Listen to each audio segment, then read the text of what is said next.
Online shopping के अगर मैं मिसाल दूं तो आज तक वही कॉन्सेप्ट है कि इसमें स्कैम होता है और जो हम ऑर्डर करते हैं चीज़ वो नहीं आती। नॉर्मली लोगों का यही ख्याल है। तो क्या ये एक बहुत बड़ा हडल नहीं है टेक्नोलॉजी से करीब होने में कि लोग भी ज़ाहिर है उस चीज़ को अडॉप्ट नहीं कर पा रहे टेक्नोलॉजी को इन्वेस्टमेंट के थ्रू भी? तो इस चीज़ को किस हद तक हम मौसर बना सकते हैं कि लोगों को आसानी हो एजुकेट करके, उनको नॉलेज फराहम करके, ताकि जो लोग फर्दर डिपार्टमेंट्स के अंदर अगर कर रहे हैं इन्वेस्टमेंट वो क्रिप्टो की तरफ आएँ? देखिए, इसके लिए तो ये कि जब ये रेगुलेशन की तरफ आ जाएंगे, जब रेगुलेशन ले आएंगे पाकिस्तान में, तो फिर तो हर कोई चाहेगा कि इस तरफ जो है वो खुल के काम करे। बहुत सारे लोग अभी तक इस डर और खौफ से आ ही नहीं थे कि यार कल को कोई FBI वाले आ जाएं, FIA वाले आ जाएं। तो पहली बात तो ये, ना तो ये लीगल थी ना ये इलीगल थी। टेक्नोलॉजी कभी भी लीगल इलीगल नहीं होती। हाँ, वो रेगुलेट नहीं होती, उसको लाना चाहिए रेगुलेशंस में, उसकी रेगुलेशंस लानी चाहिए। तो मेरा ख्याल है कि पाकिस्तान में इस वक्त जो आप कह रहे हैं जो एक गैप है, वो यही गैप है कि अंडरस्टैंडिंग, बेसिक अंडरस्टैंडिंग। देखें यार, ये तो वक्त के साथ साथ ही आती है। अब आप जब पहली दफ़ा आप बाइनेंस का अकाउंट खोलेंगे या आपको जाके डिसेंट्रलाइज वॉलेट के ऊपर अपना वॉलेट बनाएंगे, तो आप पहली दफ़ा आपको हर चीज़ मुश्किल लगेगी इसमें, खुसूसी तौर पे ये क्रिप्टो करेंसी की मैं बात कर रहा हूँ। लेकिन वक्त के साथ साथ जो आप सीख लेते हैं, वक्त के साथ साथ आपको नज़र आ जाता है। तो मेरा ख्याल है कि सिर्फ पब्लिक सेक्टर को नहीं, मतलब प्राइवेट सेक्टर को भी इसमें आना चाहिए। अभी बहुत ज़्यादा इस वक्त आप समझ लें कि गैप पाकिस्तान में मौजूद है और मौजूद था अभी भी। इसको फिल करने के लिए सबके पास इस वक्त गुंजाइश है कि इसमें आके काम करें, इसमें मिलजुल के काम किया जाए। इसमें इदारों को चाहिए कि वो आगे बढ़ के specially colleges, university, school level पे जाके समझाया जाए, बच्चों को समझाया जाए, स्कूल में बताया जाए कि ब्लॉकचेन टेक्नोलॉजी कैसे होती है, कैसे काम करती है, बिटकॉइन की ट्रांजैक्शन कैसे होती है। क्योंकि मैं भी अक्सर जाके फोरम पे समझाने की कोशिश करता हूँ कि बिटकॉइन की ट्रांजैक्शन होती कैसे है और मैं क्यों इस फील्ड में आया। तो उसकी वजह यही थी टेक्नोलॉजी, ब्लॉकचेन टेक्नोलॉजी। और ये ऐसी टेक्नोलॉजी है कि आज तक इसको आप इसमें ये समझ लें कि इसमें आज तक कभी कोई रुकावट नहीं हुई, आज तक कभी बंद नहीं हुआ। ये 2009 से चल रही है ये। ऐसा नहीं है कि आपको कोई रात को फ़ोन आ जाए या मैसेज आ जाए कि 4 घंटे के लिए बंद है। इसमें कभी ऐसा हुआ ही नहीं है, क्योंकि सिस्टम ही ऐसा नहीं है। ये सारा निज़ाम भी डिसेंट्रलाइज के ऊपर है। तो जहाँ तक बात है अंडरस्टैंडिंग की, मैं समझता हूँ कि पाकिस्तान में आवाम को, खुसूसी तौर पर जनरेशन को सीखना चाहिए और इसमें जो मदद ले सकते हैं वो अपने आसपास लोगों से लें, मदद लें, एडवाइज़र से लें, गूगल से मदद ले लें आप, ठीक है ना। कंटेंट तो हर जगह आपको मिल जाएगा। हाँ, समझने में थोड़ा आपको दिमाग चाहिए होगा। ये काम है ज़रा मुश्किल सा, और मैंने आपको हमेशा कहा है मुश्किल काम में पैसे ज़्यादा होते हैं। सिक्योरिटी के हवाले से जो वॉलेट्स की सिक्योरिटी है, लास्ट वीक में मैं एक स्टोरी पे काम कर रहा था कि जो सॉफ्टवेयर हाउसेस से एक डब्बा स्कैम चलता है कि लोगों के अकाउंट खाली हो जाते हैं, डिजिटल पेमेंट्स के बैंक अकाउंट खाली हो जाते हैं एक और फ़ोन कॉल पे। तो बहुत बड़ा स्कैम है। तो डिजिटल जो वॉलेट्स हैं बिटकॉइन के या क्रिप्टो करेंसी के, वो किस हद तक महफूज हैं? उसकी सिक्योरिटी के हवाले से कौन से प्लान है जो अप्लाई किए जा सकते हैं ताकि उनको सिक्योर किया जा सके? अच्छा, पहली बात तो ये कि जब कभी आपको कोई चैलेंजेस आ जाएं, कोई मसले मसाइल आ जाएं, तो आप कभी भी टेलीग्राम पे जाके, डिस्कॉर्ड पे जाके कभी भी आप बात करेंगे हेल्प के तौर पे, तो आपके पास 10 लोग उठ के आ जाएंगे, आपसे प्राइवेट चैट करेंगे। वो बोलेंगे हम इस प्रोजेक्ट कैसे हैं, जबकि ऐसा नहीं होता। जो असल प्रोजेक्ट के लोग होते हैं, जो असल टोकन या कॉइन के जो फाउंडर्स होते हैं या उसके को फाउंडर्स होते हैं या उस टीम का हिस्सा होता है, वो कभी भी आपसे डायरेक्ट, या वो आपको कभी डायरेक्ट मैसेज नहीं करते आपको, ना वो आपसे डायरेक्ट कोऑर्डिनेट करते हैं। लेकिन जो लोग आपके पास इस तरह से आते हैं, वो फिर आपसे क्या कहते हैं कि यार अच्छा एक काम करो, मुझे अपनी वो 12 प्राइवेट कीज़ दे दो, मैं तुम्हारे वॉलेट को अभी मैं सर्च कर लेता हूँ। तो सबसे पहले तो आपने यही सबसे पहले डाका खुद मारा अपने अकाउंट पे आपने जाके, ठीक है ना, कि आपने उसको अपनी प्राइवेट की सरेंडर कर दिया। आपने ये नहीं करना। आपने कभी भी किसी को अपनी प्राइवेट कीज़ ना बताएं। ये मैं बात कर रहा हूँ Web3 वॉलेट की। अब आ जाए आप एक्सचेंज के वॉलेट पे। एक्सचेंज के वॉलेट पर भी ऐसी है कि अगर आपने किसी को अपना लॉगिन आईडी पासवर्ड दे दिया, इसका मतलब है कि आपने उसको अपना एक्सेस दे दिया। आपने इस चीज़ से बचना चाहिए। आजकल होता है ये कि ईमेल्स के ऊपर भी जो है फिशिंग आ रही होती है कि आपको ईमेल्स के ऊपर ऐसी ईमेल्स आ रही होती है, आप समझते हैं शायद ये किसी कंपनी की ईमेल है। मिसाल के तौर पर एक ज़माने में, आज से याद है मुझे 5 साल पहले, बाइनेंस के ऊपर एक और बाइनेंस आई थी जो जाली बाइनेंस, यानी कि सिर्फ एक डुप्लीकेट बनाई गई थी वेबसाइट। और वो करते क्या थे कि वो एक्सचेंज से वहाँ से एक ईमेल राउट होती थी जो असल एक्सचेंज था नहीं। वो जैसे binance.com लिखा हुआ आ रहा है, तो वहाँ पे लिखा था binance.co. करके, और कोई अफ्रीका का एड्रेस देते। तो लोग पढ़ते नहीं थे कि ऊपर एड्रेस क्या आ रहा है, इसका लिंक कौन सा आ रहा है, इसका हाइपर लिंक कौन सा है। तो वो क्या करते थे, ईमेल खोलते थे, वहाँ से कहते थे अपने पासवर्ड को जाके ना ज़रा वो रीसेट कर दें, बिकॉज द कंपनी पॉलिसी। लोग बेचारे क्या करते थे, रीसेट करते थे, तो उसका वो वाला बाइनेंस का अकाउंट खुलता था जो जाली था। उस पर लॉगिन आईडी पासवर्ड डाला आपने, उसने रिजेक्ट कर दिया। आपने कहा यार मैंने तो सही पासवर्ड डाला हुआ है। फिर आपने लॉगिन किया, पासवर्ड डाला, उसने फिर रिजेक्ट कर दिया।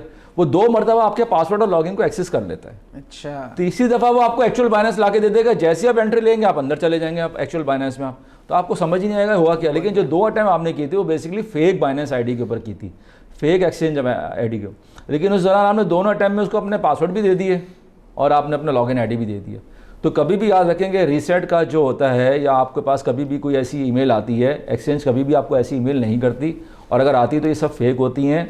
तो सब फिशिंग ईमेल्स कहलाती हैं, ताकि आपसे वो आपका लॉगिन आईडी और पासवर्ड ले लिया जाए आपका। इंटरनेशनली भी हम देख रहे हैं इसका क्रिप्टो के हवाले से एक रुझान दिखने में आया लास्ट ईयर, जो है ना वो डोनाल्ड ट्रंप की तरफ से भी उनका एक जनरेट किया गया एक कॉइन। तो इस हवाले से क्या अपडेट्स थी वहाँ पर, लोगों को कितना आप समझते हैं फ़ायदा हुआ अमेरिका के अंदर?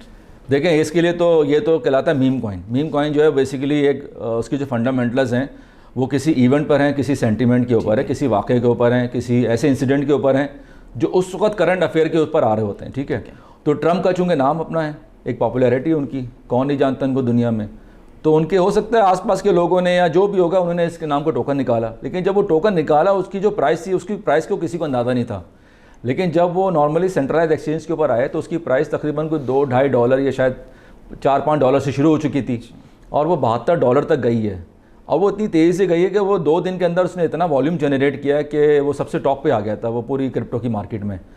और आप अंदाज़ा करें कि उस वक्त जब उसने मार्केट में जाके कहते हैं कि जब उसने जाके उस टारगेट की मार्केट को जाके लोगों को जब बताना शुरू किया और जब उसने मार्केटिंग इतनी ज़्यादा कर ली तो वो ऑलरेडी इतना पहुंचा हुआ था, लोगों ने $50-60 का लिया और जो आज लोग नुकसान में, क्योंकि इसकी कीमत $12-15 के दरमियान चल रही है। सारी बात ये है कि मीम कॉइन को जो आप जो कैच करते हैं ना, उसका तरीका ये होता है कि आप देखते हैं वो आया कहाँ से, वो किस प्लेटफॉर्म से आया। तो वो बेसिकली सोलाना के ब्लॉकचेन से आया था। सोलाना का टोकन था और सोलाना के ऊपर वो लॉन्च किया गया था। लेकिन वो सोलाना के ऊपर लॉन्च करने से पहले वो pump.fun पर आया था। pump.fun एक ऐसी वेबसाइट है जहाँ पर 98% स्कैम्स होते हैं और 2% ओरिजिनल होते हैं। वहाँ पे जो मर्जी चाहे अपना pump.fun के ऊपर जो अपना टोकन लॉन्च कर सकता है। आप लॉन्च कर लें, आपका बॉट लॉन्च कर दें, लेकिन उसमें 98% जो होते हैं स्कैम होते हैं। लेकिन वो 2% में आप समझ लें कि वो ट्रम्प का जो टोकन था वो 2% में था, वो जेन्युइन था वो टोकन देखा जाए तो बेसिकली।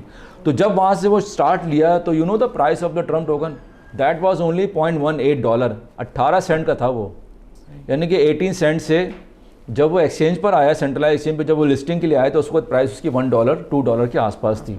तो जिसने 18 सेंट्स का लिया हो, मैं कहता हूँ 18 सेंट का पकड़ना हर एक की बात नहीं, या तो इनसाइडर होगा जिसको पता होगा, या जो खुद बेल ग्रुप होगी जिसने इन्वेस्टमेंट की होगी, उनके टोकन्स होते हैं। तो अगर किसी ने भी अगर 20-25 सेंट या 50 सेंट से भी लिया हो और जाके उसको $50 पे बेचा हो तो आप अंदाज़ा लगा लेंगे कितने एक्स बन गए, यानी कि उसको 100x में लिया। जिसने $1000 लगाया उसके $50,000 बन सकते हैं।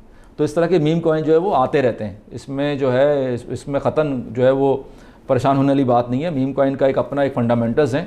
मीम कॉइन की सबसे अच्छी बात यह कि इनकी सर्कुलेटिंग सप्लाई जो होती है वो 100% होती है। बास कॉइन ऐसे होते हैं, कॉइन की मैं बात नहीं करूँगा, टोकन की बात करूँगा, जिनकी सप्लाई जो होती है सर्कुलेटिंग सप्लाई वो 100% नहीं होती, वो 20% होती है। वक्त के साथ साथ वो अनलॉक हो रहे होते हैं, जिसकी वजह से प्राइस नीचे जा रही होती है। मीम कॉइन की ख़ास बात यह है कि अगर या तो उसकी सप्लाई को लॉक किया गया है 4 साल के लिए, 2 साल के लिए, फिर तो सही है। क्या 2 साल तक जब सप्लाई को अनलॉक ही नहीं करना तो प्राइस का नीचे गिरने का चांस ही नहीं है इस हवाले से। तो ये देखना बड़ा ज़रूरी है कि कौन सा मीम कॉइन है, किस सेंटीमेंट पर है, किस नाम से। बहुत सारे ऐसे मीम कॉइन आपको पता आए, जैसे पीनट के नाम से आया, लोगों ने बहुत पैसा बनाया इसमें। अब आप अंदाज़ा करेंगे, पीनट में एक मैसेज मैंने पढ़ा, उसमें लिखा हुआ था कि उसने तकरीबन कोई $16 की इन्वेस्टमेंट की सिर्फ, एंड ही मेड $2.1 मिलियन। तो अब अंदाज़ा करें $16 से आप $2.1 मिलियन बना रहे हैं, which is a humongous growth. ये कैसे आपको पता चल गया आपको? या तो आप सारा दिन बैठे रहें उस पोटॉन के आगे जो एक प्लेटफॉर्म है सोलाना का, आप उसको देखते रहें बैठ के, उसको रिसर्च करें।